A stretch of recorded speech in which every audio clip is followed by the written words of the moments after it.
有一位艺术家赖明团，甲人买甜的铁器摕来做乌面腊八顶顶的鸟仔类的铁雕。这个礼拜日，要伫台南7股的乌面腊八的展示馆来展出，大家若有闲，才去参观哦。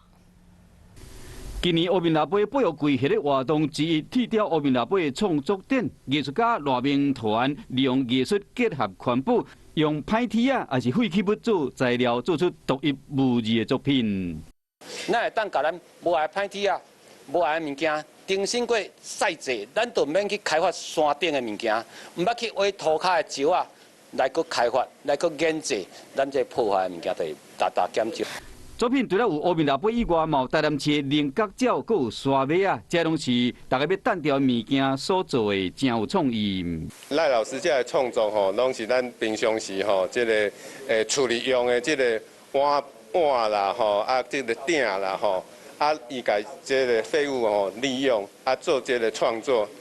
铁雕乌面腊八创作展将伫11月14日7股乌面腊八展示馆展出，欢迎乡亲假日的时会使去7股食美食，观赏乌面腊八，感受丰富的生态。